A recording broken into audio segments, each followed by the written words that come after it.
ओम श्रीमद् वाल्मीकि रामायणे युद्धकांडे 31 सर्गः। माया रचित श्रीराम का कटा मस्तक दिखाकर रावण द्वारा सीता को मोह में डालने का प्रयत्न। ततस्तमक्षोभ्य बलम लंकायां नृपतेश्वरचराः सुवेले राघवं शैले निविष्टं प्रत्यवेदयन् चाराणां रावण श्रुत्वा प्राप्तं रामं महाबलं जातोद्वेगो भवत् किंचित सचिवा निदम अब्रवीत्। राक्षस राज रावण के गुप्तचरों ने जब लंका में लौटकर ये बताया कि रामचंद्र जी की सेना सुबेल पर्वत पर आकर ठहरी है और उस पर विजय पाना असंभव है, तब उन गुप्तचरों की बात सुनकर और महाबली श्री राम आ गए हैं ये सुनकर रावण को कुछ उद्वेग हुआ। उसने अपने मंत्रियों से इस प्रकार कहा, मंत्रिणः शीघ्रमायान्तु सर्वे वै सुसमाहिताः अयं नो मंत्रकालो हि संप्राप्त इति राक्षसाः। मेरे सभी मंत्री एकाग्रचित होकर शीघ्र यहाँ आ जाएं। राक्षसों, ये तुम्हारे लिए गुप्त मंत्रणा करने का अवसर आ गया है। तस्य तच्छासनं श्रुत्वा मंत्रिणोऽभ्यागमन् द्रुतं ततः स मंत्रयामास राक्षसैः सचिवैः सह। रावण का यह आदेश सुनकर समस्त मंत्री शीघ्रतापूर्वक वहाँ आ गए। तब रावण ने उन राक्षस जातीय सचिवों के साथ बैठकर आवश्यक कर्तव्य पर विचार किया। मंत्रयित्वा तो दुर्धर्षः क्षमं यत् तदनन्तरं विसर्जयित्वा सचिवान् प्रविवेश स्वमालयम्। दुर्धर्ष वीर रावण ने जो उचित कर्तव्य था उसके विषय में शीघ्र ही विचार विमर्श करके उन सचिवों को विदा कर दिया और अपने भवन में प्रवेश किया।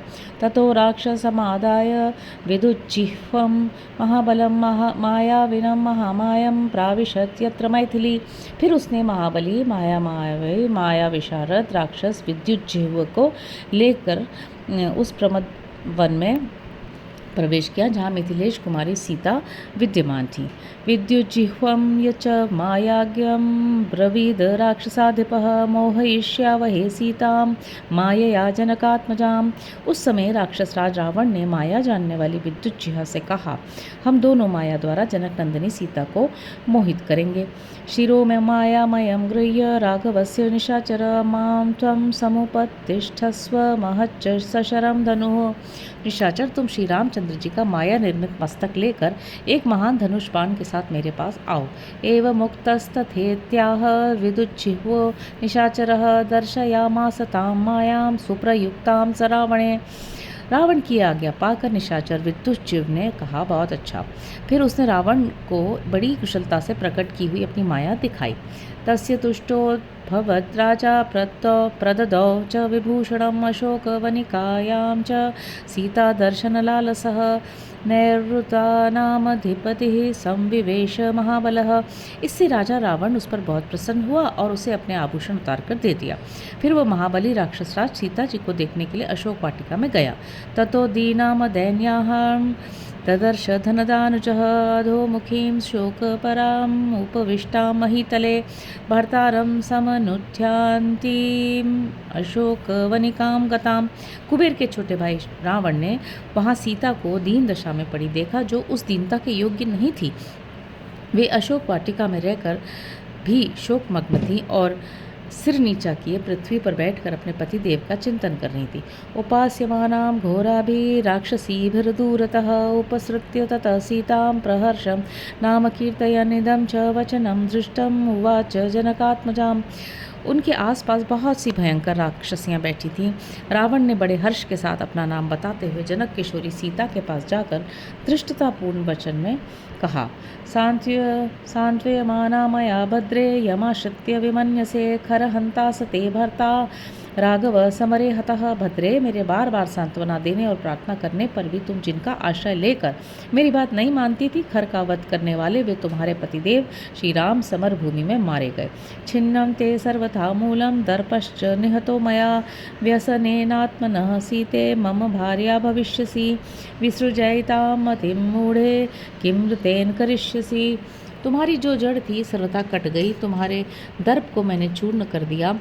अब अपने ऊपर आए हुए संकट से ही विवश होकर तुम स्वयं मेरी भार्या बन जाओगी। मूढ़ सीते, अब यह राम विषयक चिंतन छोड़ दो। उस मरे हुए राम को लेकर क्या करोगी। भवस्व भद्रे भार्याणां सर्वासामीश्वरी मम अल्प पुण्य निवृत्तार्थे मूढ़े पंडित मानिनी शृणु भर्तृवधं सीते घोरं वृत्रवधं यथा। भद्रे, मेरी सब रानियों की स्वामिनी बन जाओ। मूढ़े, तुम अपने को बड़ी बुद्धिमती समझती थी ना। तुम्हारा पुण्य बहुत कम हो गया था, इसलिए ऐसा हुआ है।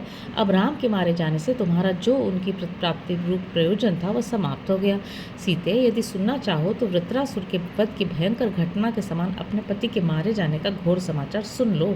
समायातः समुद्रांतम हंतुम अखिल याग राघवः वानरेंद्र प्रणीतेन बलेन महताव्रतः। कहा जाता है राम मुझे मारने के लिए समुद्र के किनारे तक आए थे। उनके साथ वानर राज सुग्रीव की लाई हुई विशाल सेना भी थी। सन्निविष्ट समुद्रस्य पीड्य तीर्मथोत्तरम बलेन महता रामो वज्रस्त्यस्तं दिवाकरे। उस विशाल सेना के द्वारा राम समुद्र के उत्तर तट को दबाकर ठहरे। उस समय सूर्यदेव अस्ताचल को चले गए थे। अथा ध्वनि परिश्रांतम अर्धरात्रे स्थितम बलम सुप्त सुप्तम समासाद्य चरितम प्रथमम चरैः। जब आधी रात हुई उस समय रास्ते की थकी मांदी सारी सेना सुखपूर्वक सो गई थी। उस अवस्था में वहां पहुंचकर मेरे गुप्तचरों ने पहले तो उसका भली भांति निरीक्षण किया। तत्प्रहस्त प्रणीतेन बलेन महता मम बलमस्य हतम रात्रौ यत्र राम स लक्ष्मणः। फिर प्रहस्त के सेनापतित्व में वहां गई हुई मेरी बहुत बड़ी सेना ने रात में जहां राम और लक्ष्मण थे उस वानर सेना को नष्ट कर दिया। पट्टिशान परिघाश्चक्रा नृष्टीन दंडान महायुधान बाणजालानि शूलानि भास्वरान कूट मुद्ररान यष्टिश्च तोमरान प्राप्ता प्रासांश्चक्राणि मुसलानि च उद्यम्योद्यम रक्षोभिर्वानरेषु निपातितः। उस समय राक्षसों ने पट्टिश परिघ चक्र दृष्टि दंड बड़े बड़े आयुध बाणों के समूह त्रिशूल चमकीले कूट और मुदगर डंडे तोमर प्रास तथा मूसल उठा उठा कर वानरों पर प्रहार किया था। अत सुप्तस्य रामस्य प्रहस्तेन प्रमाथिना असक्तम कृतहस्तेन शिरश्छिन्नम महासेना।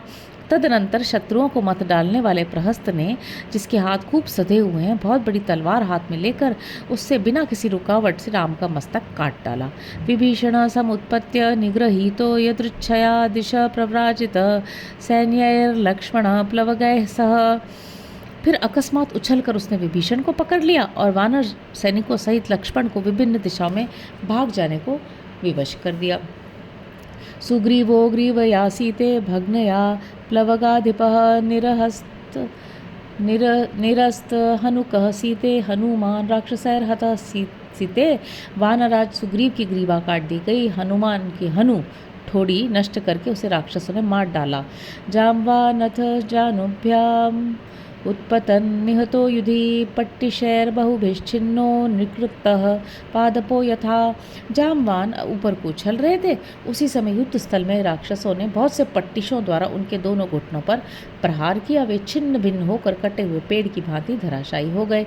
मैंदश्च द्विविधश्चोभौ तौ वानरवर्षर्षभौ निःश्वसन्तौ रुदन्तौ च रुधिरेण प्लुतौ असिना व्यायतौ छिन्नौ मध्ये हरि निषूदनौ। मैंद और द्विविध दोनों श्रेष्ठ वानर खून से लथपथ होकर पड़े थे। वे लंबी सांसें खींचते और रोते हैं। उसी अवस्था में उन दोनों विशालकाय शत्रुशूदन वानरों को तलवार द्वारा पीठ से काट डाला गया। अनुश्वसिति मेदिन्यां पनसः पनसो यथा नाराचैर्बहुभिश्छिन्नः शेते दर्यां दरीमुखः कुमुदस्तु महातेजा निष्कूजन सायकैर्हतः। पनस नाम का वानर पककर फटे हुए पनस कटहल के समान पृथ्वी पर पड़ा पड़ा अंतिम सांसें ले रहा है। दरी मुख अनेक नाराजों से छिन्न भिन्न हो किसी दरी कंदरा में पड़ा सो रहा है। महातेजस्वी कुमुद सायकों से घायल हो चीखता चिल्लाता हुआ मर गया। अंगदो बहुभिश्छिन्नः शरैरासाद्य राक्षसैः परितो रुधिरक्षितो निपतितोऽंगदः। अंगदधारी अंगद पर आक्रमण करके बहुत से राक्षसों ने उन्हें बाणों द्वारा छिन्न छिन्न कर दिया है। वे सब अंगों से रक्त बहाते हुए पृथ्वी पर पड़े हैं। हरयो मथिता नागै रथ जालैस्तथा परे शयानामुदिता तत्र वायुवेगैरिवाम्बुदाः। जैसे बादल वायु के वेग से फट जाते हैं, उसी प्रकार बड़े बड़े हाथियों और रथ समूहों ने वहां सोए हुए वानरों को रौंद कर मत डाला है। हरयो मथिता नागैरथजालैस्तथा परे शयानां रुदितास्तत्र वायुवेगैरिवाम्बुदाः। जैसे बादल वायु के वेग से फट जाते हैं, उसी प्रकार बड़े बड़े हाथियों तथा रथ समूहों ने वहां सोए हुए वानरों को रौंदकर मथ डाला। प्रसृताश्च परे त्रस्ता हन्यमाना जघन्यतः अनुद्रुतास्तु रक्षोभिः सिंहैरिव महाद्विपाः। जैसे सिंह के खदेड़ने से बड़े बड़े हाथी भागते हैं, उसी प्रकार राक्षसों से पीछा करने पर बहुत से वानर पीठ पर बाणों की मार खाते हुए भाग गए हैं। सागरे पतिताः केचित् केचित् गगनमाश्रिताः वृक्षानुपारूढ़ा वानरीं वृत्तिमाश्रिताः। कोई समुद्र में कूद पड़े, कोई आकाश में उड़ गए। बहुत से रीछ वानरी वृत्ति का आश्रय ले पेड़ों पर चढ़ गए हैं। सागरस्य च तीरेषु शैलेषु च वनेषु च पिंगलास्ते विरूपाक्षय राक्षसैर्बहवो हताः। विकराल नेत्र वाले राक्षसों ने इन बहुसंख्यक भूरे बंदरों को समुद्र तट, पर्वत और वनों में खदेड़ खदेड़ कर मार डाला है। एवं तव हतो भर्ता ससैन्यो मम सेनया क्षतजाद्रं रजोध्वस्तमिदं चास्याश्रितं शिरः। इस प्रकार मेरी सेना ने सैनिकों सहित तुम्हारे पति को मौत के घाट उतार दिया। खून से भीगा और धूल में सना हुआ उनका ये मस्तक यहाँ लाया गया है। ततः परम दुर्धर्षो रावणो राक्षसेश्वरः सीतायाम् उपशृण्वन्त्यां राक्षसीमिदमब्रवीत्। ऐसा कहकर अत्यंत दुर्जय राक्षस राज रावण ने सीता के सुनते सुनते एक राक्षसी से कहा, राक्षसं क्रूर कर्माणं वितुज्जिह्वं समानय येन तद्राघव शिरः संग्रामात् स्वयमाहतम्। तुम क्रूर कर्मा राक्षस विद्युज्जिह्व को बुला ले आओ, जो स्वयं संग्राम भूमि से राम का सिर यहाँ ले आया है।